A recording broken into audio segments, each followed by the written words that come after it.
Well, good morning. We're starting our Bible class. Glad you could make it. We're in Acts chapter 17. We're going to be starting in verse 17 and 18. We've got Paul in Athens. So this morning I've kind of labeled the class Paul against the enlightened, Paul against the wisdom of the world, because that's really what it is. It's interesting that, as I looked at and thought about the trips that Paul has made and all the importance of the different geographical areas, and looking at the Roman Empire, this one here, not only next to Rome, is important because he's going to go to the heart of all the leadership and the rulers and the kings and principalities of the Roman Empire, but here we have the intellectuals. And this is the place where the Roman culture, in a lot of ways, is extremely influenced by the wisdom of the Greeks. They just love the Greeks. The one thing that the Romans were fascinated by was the ancient cultures. They had a lot of respect for the Egyptians. They were fascinated by the pharaohs and the history of and the religions, all the gods of the pharaohs.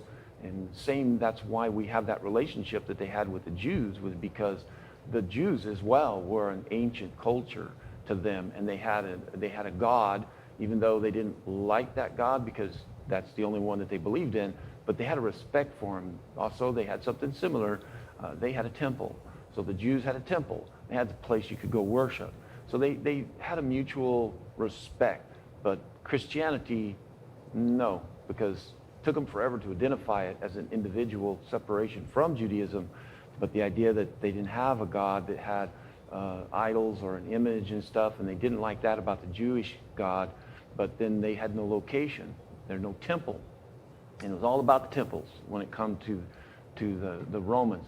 But this place in Athens is the heart of the modern philosophies and the reasoning.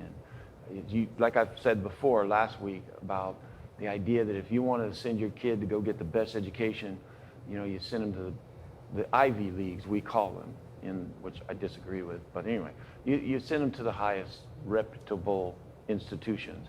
There was none in this generation. Was everyone, they wanted their kids to go and study at the feet of the teachers and the philosophers and stuff in Athens. And we even see that if you go back as far to Alexandria. Alexander the Great actually studied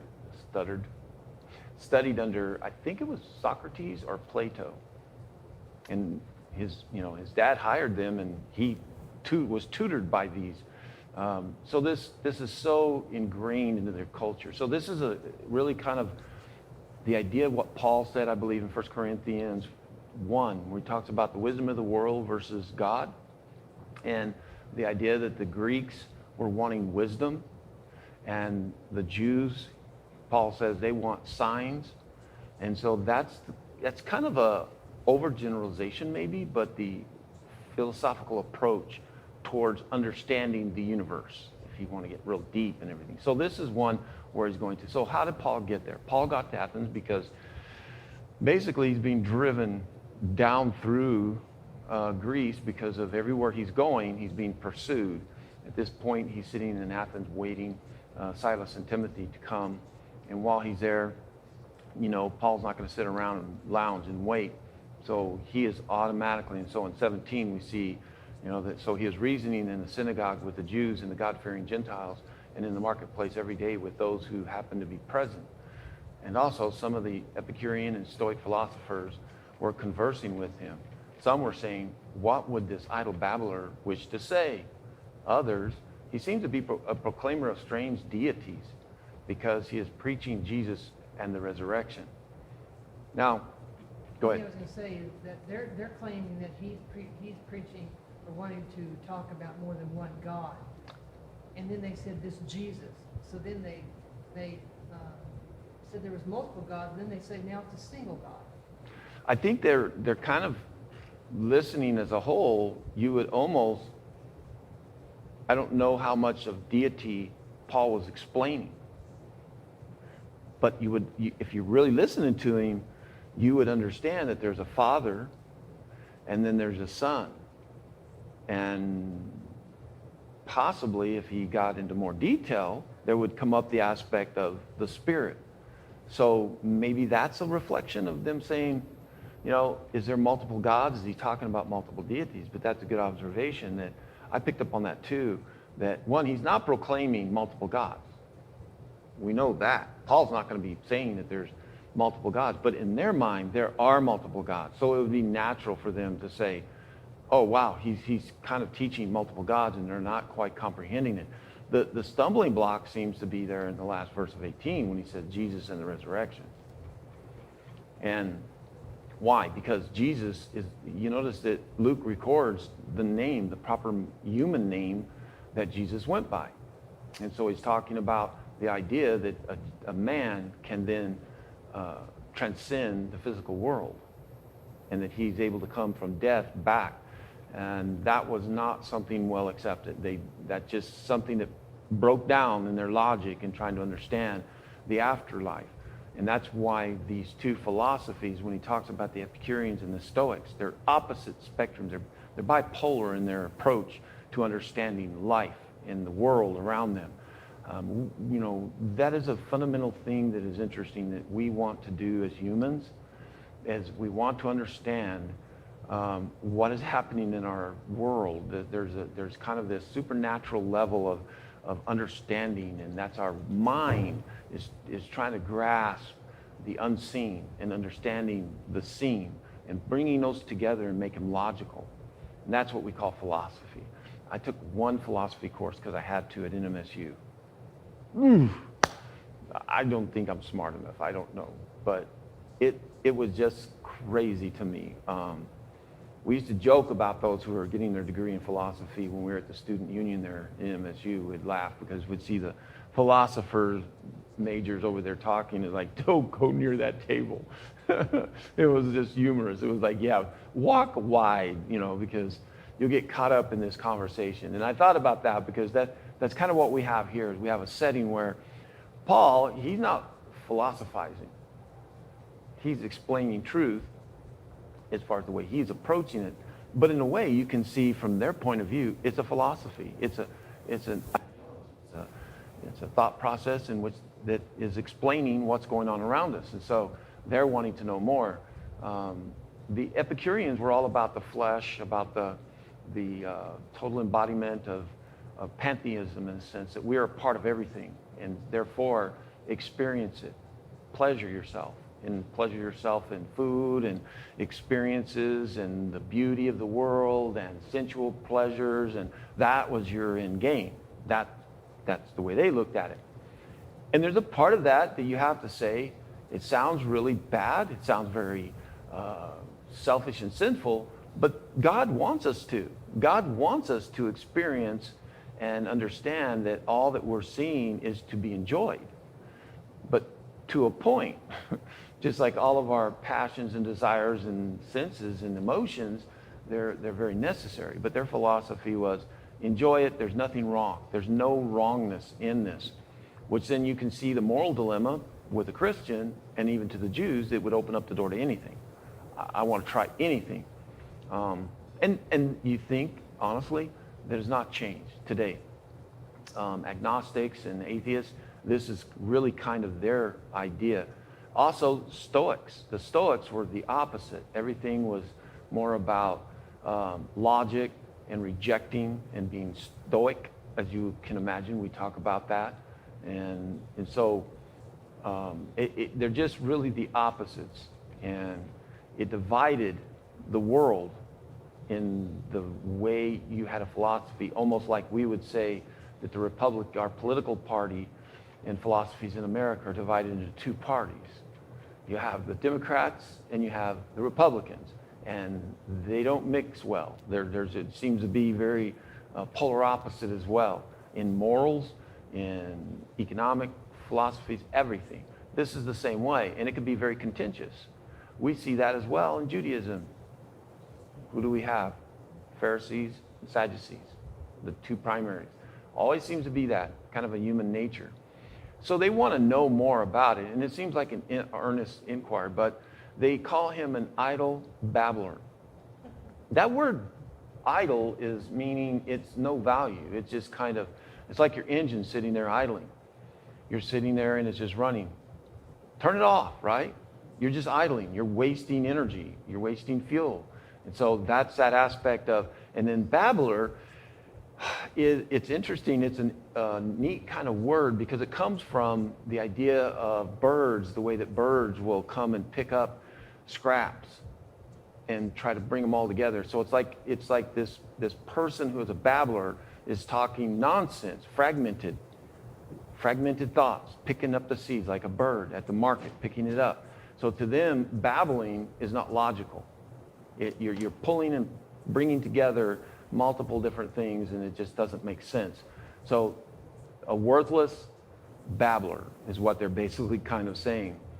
But then there are some that are curious because they come to the point where you see the part of 18, even though some say that he's a worthless babbler, some are still kind of got this curiosity. Others are saying he's proclaiming something we do not understand of these different gods. And that they're superstitious. And I say superstitious not in a modern term. Superstitious really is a kind of a religious or a spiritual thought of thinking of things that are supernatural. So you believe there are things that are supernatural, things outside this dimension. So they are kind of that way in a positive means. In other words, they're sensitive to the idea that there's something supernatural. Unfortunately, we know that the way that man has gone is that instead of seeking the supernatural of God, which here some are describing that supernaturalness of God is babbling, idle, worthless. Same today. Then you have some that have this supernatural, this ability to want and desire to know more about the supernatural, and they seek after God. Now, what you do when you seek after God? Well, you have today denominations, divisions of religious beliefs on how this supernatural deity is. So it hasn't changed is kind of what I'm trying to say. So they take him and they bring him to Areopagus. And they say that we may know this new teaching which you are proclaiming. So we want to involve more people. We want to bring in Bob. He's really smart. We want to get, Andrew, and I'm just making up these names. We want to get everybody together. It's almost, let's have a debate. We see that today, don't we? We have people that'll get on television or they'll have these debates at universities and such, and they'll bring the opposing, and they'll sit and have this discussion. I'm not saying this is necessarily that way, but it does become that because they're going to question him. We don't have all the questions back and forth, but I'm sure based on looking at the historical precedent of the way the Greeks discussed, it was engaging. They would not just sit there quietly like a sermon and wait for you to finish. They would kind of engage. So Luke is sanitizing this in a way, and not in a bad way, but he's trying to synthesize it to the point where we're going to get the message and we're going to get the response. But I guarantee you that the Greeks were not going to sit there and just let him continually speak. They're going to listen to some point and then inject counterpoint back and forth. So it must have been a pretty intimidating audience in a way because, but it's not, Paul's pretty equipped for this. I mean, he's already been driven out of towns, he's been beaten, he's been, harassed. There's not a lot that He's used to contention and he's used to opposition. Yes, and so he's, in a lot of ways, that first missionary trip, as well as the first one, Paul has developed a methodology. And that's what we looked at earlier. One, his overall methodology was that he'd go to the synagogue, he would confront, he would address God-fearing Greeks, he would talk to the Jewish of faithfulness, and then he would then respond from there and then move on. But the message was the same, methodology is the same, and so in this type of a setting, Paul's not doing anything, except this is what is so brilliant that sometimes I think we overlook, is way he uses the knowledge, the historical knowledge, and applying it to the gospel and trying to show it. Now, what did he do with the Jews? Well, he went to the law and the prophets and Moses, and he would bring that in, and then he was able to logically point to this man Jesus and say, that's the one that was talked about. That's not going to work with the Greeks. They don't care. It's not logical. You're going to have to do better than that if you're going to talk in an intellectual way. So Paul uses their own understanding and historical establishment of their knowledge and understanding of everything, and he brings that in. And that is what is so marvelous about this. And so I love verse 21 because Luke kind of inserts this comment on the culture. This is in a parentheses here. I don't know if all translations have this, but the ESV has it in a parentheses, which means it's kind of like a sub-explanation of what's going on, or a statement within a statement. And so what does he describe the Athenians as? And he even says visitors. You notice how he says, now all the Athenians and the strangers visiting there used to spend their time in nothing other than telling or hearing something new. One thing I learned about the Greeks was even they were lazy. They were lazy, and they loved just sitting around and lounging around. A part of the day, unless you were a servant, you did very, very little work. They would lay around and just talk. It was like going to a coffee house. I mean, they just enjoyed doing nothing and drinking and lounging around and thinking and yeah. And so this is a part of that. And so even people who weren't a part, in other words, the strangers there are people who are coming in from other regions. The Athenians are the citizens. So that's the environment of the culture of Athens. But people also came there. They loved to do nothing. They engaged right there. But they wanted to hear something new.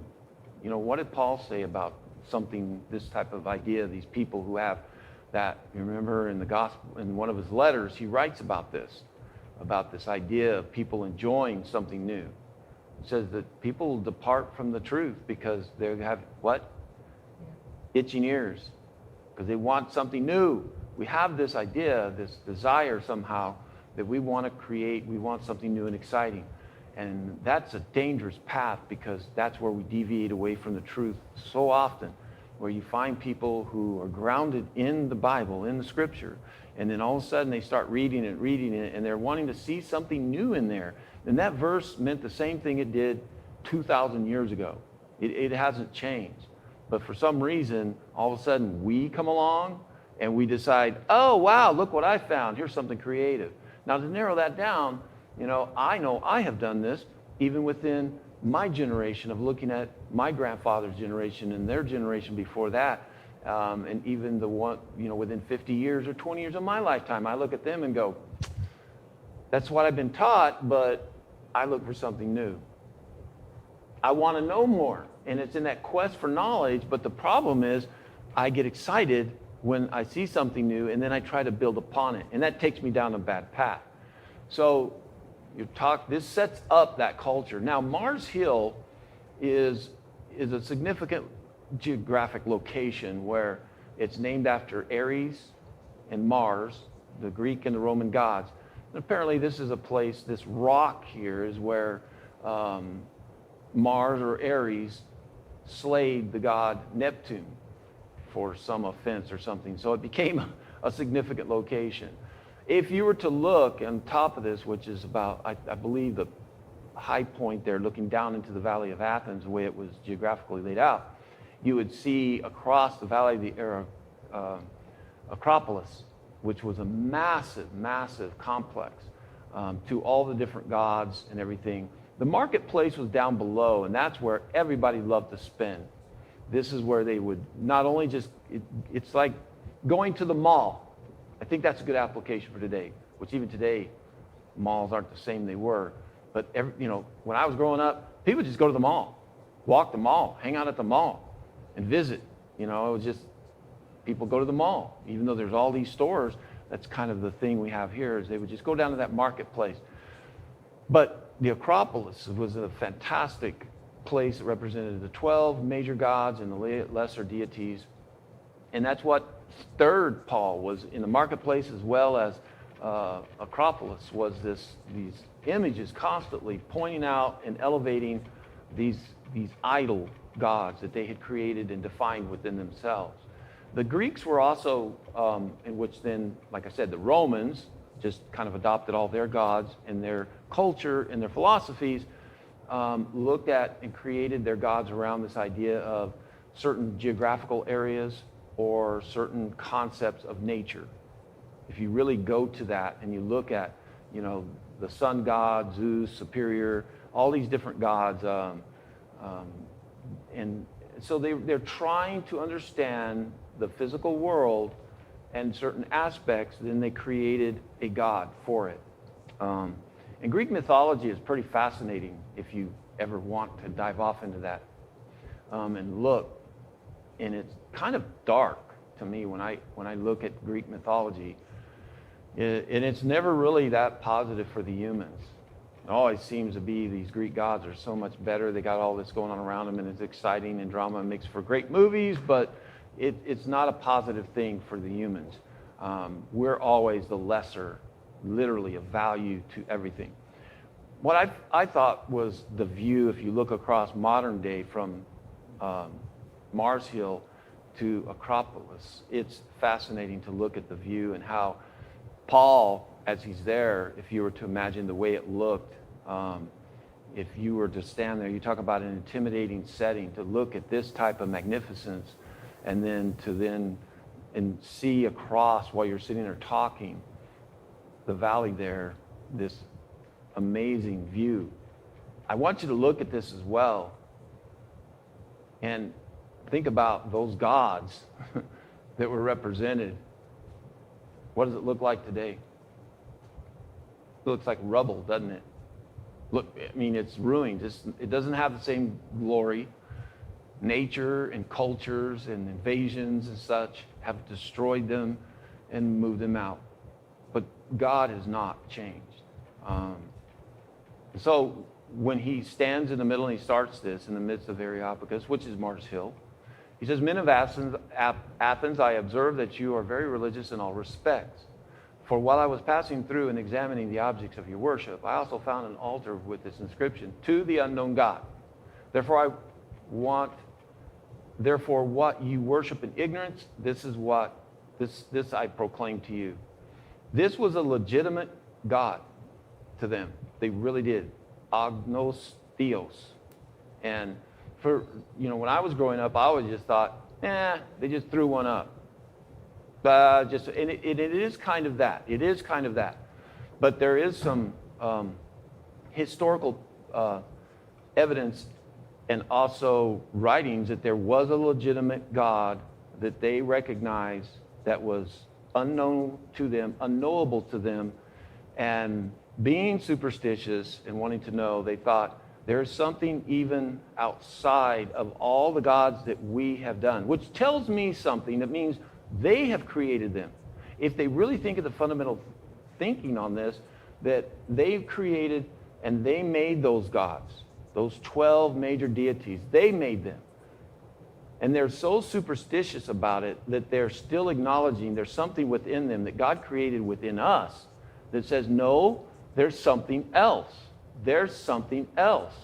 When we look around the world today, we look at many marvelous things and power, and we look at the black holes, we look at the nebulas, we look at all these things, and we go, wow, these are great, but we're the ones defining them.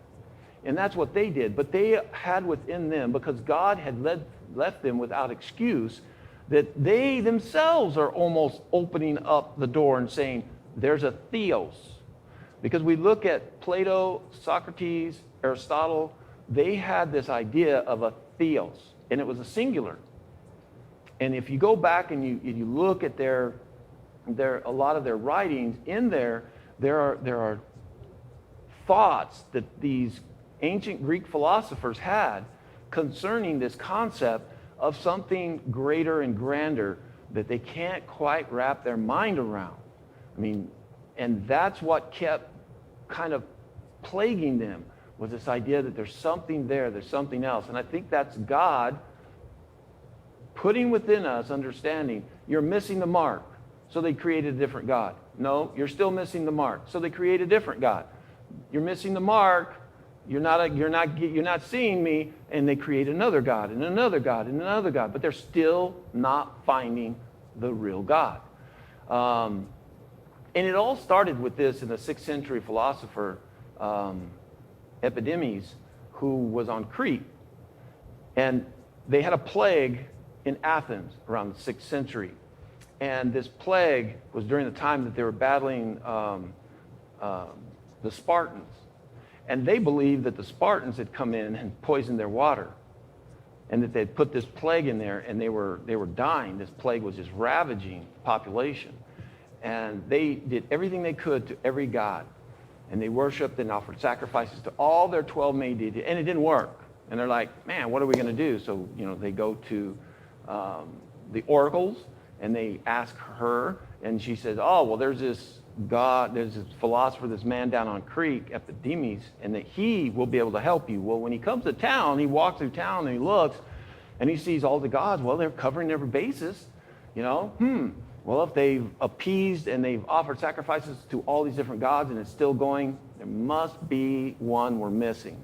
And based on his association, with Aristotle and the other major philosophers of that day, that there was this theos, which they couldn't give a name because they couldn't quite say what he was, that this must be the one that we're missing. And this is why this plague is still ravaging Athens. So he comes up with a plan of feeding the sheep at a particular time of day, and while they're grazing, if a sheep was to stop and lay down, then that's unusual. That's not natural. And so he prays, Epicurean prays to this unknown God and says, okay, we're going to try to find out who you are, and even though we're having a difficulty, and you show us a sign. And so he uses the sheep to kind of find a location where he may be, that they can build an altar and sacrifice to this unknown God, this theos, as they tried to describe him. And that's when one of the sheep, everywhere that one stopped grazing when he should be eating, they would sacrifice. And so there are, you can Google and you can find the imagery where there are a lot of these little statues where there's no like shape or image, but it's just a kind of stone that says the unknown, agnostos theos. And it's like, we don't know who you are, but you know what? Here's your stone. Here's your respect until you tell us who you are. And so it was a real God to them. So that's beautiful. So when he opens up, I think we need to understand and respect the brilliance of this. It's not just he's saying you're religious, you're superstitious, but he's also bringing in the idea that you agree with what I'm saying, that there is this theos. Aristotle, Plato, Socrates, all of them have been writing about it, and you're the smarty guys now, and you know this knowledge about this. You know about the plague that hit your city. You remember how you sacrificed to this one. So it's not just as generic as we think. They literally, this is a God they do not understand. And that's why it's so wonderful. The way that he says this is, now I'm going to tell you who he is. And so he uses their knowledge, just like he did in the synagogues when he would address the Jews, is he would go to a knowledge base that they could all agree on. That's the format. If you think about it, if you're going to have a healthy conversation, you have to understand who you're talking with. You have to respect. You don't have to like or agree with, but you have to respect at least where they're at. Absolutely. If they're an agnostic, they're benevolent. They don't really know. They don't understand about God. You got to address them differently from an atheist, from a Catholic, from a Mormon, from a Hindu, you have to understand it. And that's what Paul is using. Is so brilliant. And that's why Paul is the absolute right guy for this job, and why he was chosen by God. You can see the wisdom, and it's coming to the point. That's what I love about this, is the fact that, God chose him, and he even says, you are going to who? You're not going to the Jews. I'm going to send you to who? I'm going to send you out to the pagans. I'm going to send you out to everyone else because of who you are and your education. He was trained. He grew up. Remember, he was raised in Tarsus. So his influence is from, and education foundationally is from the Greeks. So now then he goes to Jerusalem, and he's trained as a young man, as a Pharisee. So now he has both. So now whenever in the future comes along, even though he couldn't see it's coming, he's going to be capable of walking into a synagogue and addressing them and walking in to Athens and talk to them. That's what is so wonderful about this conversation and this speech. That's why this is an extremely important encounter. Because like I said, this is Paul representing God, declaring this unknown God against the wisdom of the world. And that's what is happening all the time today. Even the philosophy, the Stoics and the Epicureans, that type of philosophy is still the same foundation of what we're against today. So, as he gets into it, he says, the God who made the world of all things in it, since he is the Lord of heaven and earth, does not dwell in temples made with hands, nor is he served by human hands as though he needed anything, since he himself gives to all people life and breath in all things, and he made from one man every nation of mankind to live on the face of the earth, having determined the appointed times and the boundaries of their habitation. So now, right there, if we consider the philosophies and the way that they have developed their understanding of religion and their superstitions, he has addressed it. So he says, I'm going to explain to you, his name is Yahweh. The unnamed, matter of fact, you can send guys out right now and go re-chisel and get rid of that because it's not unknown. He is Yahweh. This is the one I'm telling you about. And now think about the way they had their gods. Their 12 major deities that they had represented different aspects of the natural world in which they could observe. And now he's saying he made all of that. He is the maker of those gods. So the logical conclusion that you have to come with when he makes that very first statement is he made what you're calling your gods. And you know this because you haven't been able to wrap your mind around that. You've been searching that. Your philosophers have been searching for this one. But you are aware of it, but here he is. He's the one that created everything at all. And therefore, he doesn't dwell like your gods. Your gods dwell in temples. Made with human hands. And why would, that's the other part, if you're a philosopher and you're sitting there, you think, well, if he made everything, then how could I make something that would be suitable for him? That's kind of the conclusion you have to start working through. And some of this is going to have to soak in. I can see these guys after Paul left for years sitting around.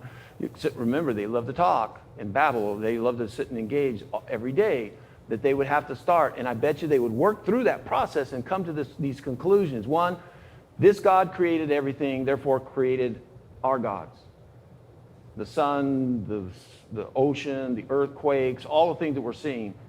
He created all that, therefore he created our gods. The other one is the idea that how could you ever think that you could take something that he made and create him a place to go and live in? He doesn't need it. He is everything. And so that is the universe natural that they're looking at, he says. So Paul covers that. The next one is the idea of life, the living biological aspect. The physical world he's described, now he's talking about the biological life that you see. He not only created, he's not just nailing humans, he's nailing everything, look at that breathes. That again is way above any Greek or Roman god that existed that they have created themselves. And he starts to a singularity here. If you look at verse 26, he from one man. He didn't just create all at once thousands of people. We have his blood in us. We have his DNA. Every person has God's DNA. Everybody has God's DNA, absolutely. And so what does that do? That automatically puts you in the same family. And if it puts you in the same family, whether you like it or not, that old crazy Uncle Bob you have, he's family, you know. So the Greek, the Ethiopians, the Babylonians, anybody, you know, the Asians, guess what? They all started from one source, which is kind of a philosophy. If you go again, you almost have to spend the time to sit and study the Greek philosophers of Plato, Socrates, and all of them. But as you read them, you will see that they also had this kind of thought that we are all unique in origin somewhere. So Paul's explaining that. He's telling them, yes, because we are from one man, one source who created the physical world and created the biological world as well. And so that's that source. And he is also the one that has permitted and designed the structure of societies. When he says that he made from one man every nation of mankind. You notice that? There's two things here. You see the national division of countries and such, but that the source as well of humans, the existence of humans. He's organized and allowed all of that to happen on the entire physical world, the earth. And he is the one then as well. So now he gives a little more detail.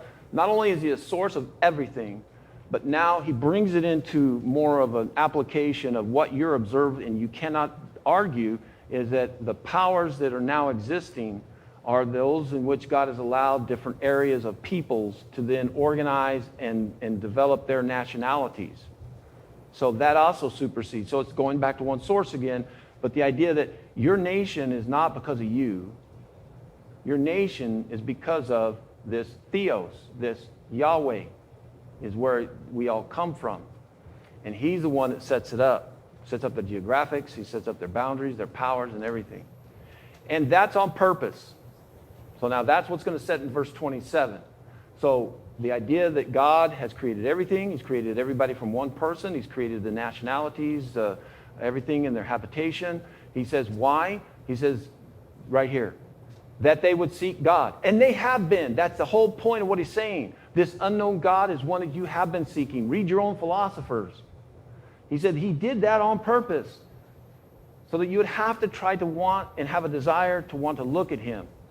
And that it's not impossible. He says that they would seek him if perhaps they might grope for him and find him. Though he's not far off from each one of us, for in him we live, we move, exist, as even some of your own poets have said, for we are also his children. Being then the children of God, we ought not to think that the divine nature is like gold or silver or stone, an image formed by art and the thought of man. This is an amazing, amazing lesson to them. It is so on target. And that's why I keep, every time I listen to this and go over this sermon, and then listen to what Paul writes in Corinthians about the wisdom of the world versus the wisdom of man, and the way that the Greeks, they were wanting wisdom, and their understanding was that these Greek gods had shaped their foundational thoughts of what was going on around them, and they could not comprehend the concept of this God who would send his son, who was a demigod in their view, to then be abused by humans. That's foolishness, total foolishness. So why would you think that this divine nature, the nature that I just described to you, he's saying, would ever want to be represented? How could you represent him with that way? You can't comprehend it. Therefore, he's overlooked the times of ignorance, God now declaring to men that all people everywhere should repent, because he has fixed the day in which he will judge the world in righteousness through a man whom he has appointed, having furnished proof by all men, raising him from the dead. That's the stopping point. That's where they shut down in the conversation mentally, because they just did not accept this idea of a resurrection of humans like this. But he's overlooked it. He's allowed your ignorance and your intolerance, but now he's saying you must change. You have to change that. And the reason why? Because now there's a day coming in which he's going to judge the world according to righteousness, in which he's established. He's not going to let you continue down that path. And there's one person who's going to do that, and I've been able to show you, and he's been demonstrated through proof of witnesses and power and everything else. And the biggest way he did it was he brought him back from the dead. And if there's one God that can outdo all your gods, is this God, because this God can bring and will bring humans back from the dead. Their gods wouldn't do that. But you need to be aware that that one is the very one that is also going to hold you accountable and judge you. And so how do they respond? Now, when they heard of the resurrection of the dead, some began to sneer. But others said, we shall hear you again concerning this. So Paul went out of their midst. Some of the men joined him and believed.